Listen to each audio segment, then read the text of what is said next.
Tatkala Ikrimah bin Abu Jahal radhiyallahu anhu masuk Islam, dia melakukan janji setia di hadapan Nabi Muhammad sallallahu alaihi wasallam untuk turut serta dalam medan jihad dan perang di setiap tempat yang di dalamnya sebelum masuk Islam dia pernah memerangi Rasulullah sallallahu alaihi wasallam. Dia juga berbaiat bahwa dia akan berinfak di setiap tempat di situ dia pernah berinfak untuk memerangi Rasulullah sallallahu alaihi wasallam. Ikrimah sering memegangi mushaf Al-Quran dan sambil menangis dia mengatakan, "Ini adalah kitab suci Rabbku." Ikrimah juga seringkali bersumpah dengan mengucapkan, "Tidak, demi zat yang telah menyelamatkan aku pada perang Badar." Demikianlah kisah Ikrimah. Masa lalunya hidup dalam bayang-bayang ayahnya, yaitu Abu Jahal, yang senantiasa menghantui dirinya menjadi batu sandungan dalam hidupnya dan membuatnya menderita karena tertunda untuk memeluk Islam. Kekecewaan akan kenangan masa lalu ini ingin sekali ia hancurkan, sehingga ia bisa meninggal dengan tenang. Untuk itu Ikrimah radhiyallahu anhu senantiasa berinfak dan berperang di jalan Allah Ta'ala. Akan tetapi mati syahid merupakan tuntutannya yang paling tinggi dan kedudukan yang sangat mulia. Hanya orang-orang yang bersikap jujur kepada Allah Ta'ala sajalah yang akan memperolehnya. Pada perang Yarmuk, hampir saja untuk pertama kalinya sang Panglima Khalid bin Walid menelan pil pahit kekalahan yang sama sekali belum pernah dia rasakan sepanjang hidupnya. Tiba-tiba muncul Ikrimah menantang kematian. Ia laksana seorang yang sangat dahaga di tengah panasnya terik matahari. Lalu dia turun dari kudanya dan memecahkan sarung pedangnya supaya dia tidak lagi memasukkan pedang ke dalam sarungnya. Kemudian ia menerjang dan menerobos barisan pasukan bangsa Romawi. Melihat gelagat itu, Khalid bin Walid keluar seraya mengingatkan Ikrimah, "Hai Ikrimah, jangan sekali-sekali kamu melakukannya. Kalau kamu terbunuh, niscaya akibat dan nestapanya sangat besar bagi kaum muslimin." Akan tetapi ia tidak memperdulikan peringatan Khalid radhiyallahu anhu,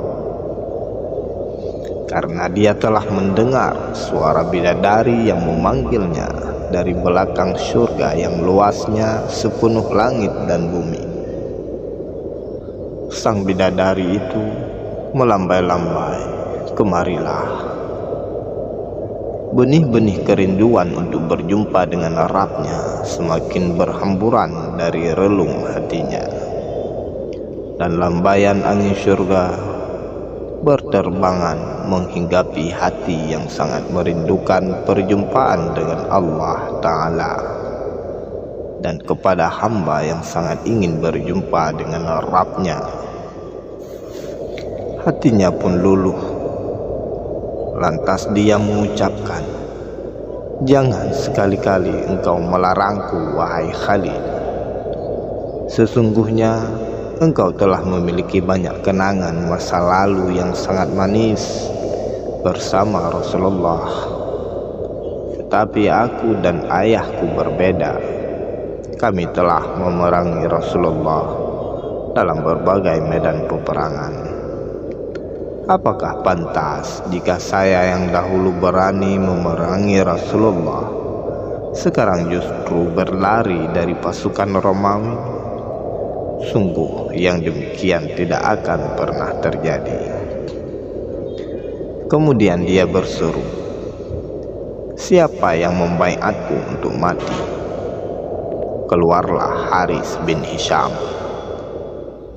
Ayyas bin Abu Rabi'ah, dan Dirar bin Azwar, dan bersama mereka terdapat 400 orang yang dulunya sebelum mereka masuk Islam pernah memerangi Rasulullah.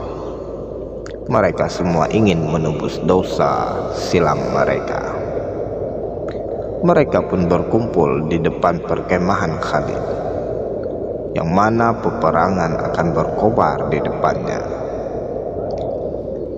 Akhirnya mereka semua turun ke medan laga dan bertumpur hingga mereka mengalami luka parah. Lalu mereka semua tersungkur di atas tanah. Setelah mereka berhasil membinasakan pasukan bangsa Romawi hingga orang yang terakhir, tinggallah Ikrimah, Haris, dan Ayyas serta anak-anak paman mereka yang masih tetap hidup. Dengan luka yang sangat parah, mereka semua mendapat tusukan tombak dan sabetan pedang di bagian dada. Setiap tusukan dan sabetan ada di dada, yaitu di depan mereka, dan tidak ada yang terdapat pada bagian punggung ataupun di belakang mereka. Tatkala rasa dahaga sangat menghinggapi Haris karena luka panah yang dideritanya, dia pun meminta seteguk air. Maka air yang dimintanya pun dibawa. Namun baru saja hendak meneguknya, dia mendengar rintihan anak pamannya yang juga sangat kehausan dan meminta seteguk air. Maka Haris berkata, berikanlah air ini kepadanya. Ketika mereka pergi membawa air kepada Ikrimah, dia juga enggan meminum air itu sebelum sepupunya meminumnya. Hingga akhirnya mereka membawa air itu kembali kepada Haris. Tetapi mereka mendapatkannya telah menemui kesyahidan. Ketika mereka kembali membawanya kepada Ikrimah dan saudara-saudaranya, mereka semua juga telah memperoleh kesyahidan. Sungguh mereka semua enggan meminum air selain dari telaga Al-Kautsar di dalam surga abadi, yang mana sekali meminumnya niscaya untuk selamanya tidak akan berkehausan. Semoga Allah meridai mereka semua sebagaimana mereka ridha kepadanya. Semoga Allah Ta'ala merahmati Ikrimah. Dia laksana singa. Semoga Allah merahmati jasadnya yang suci.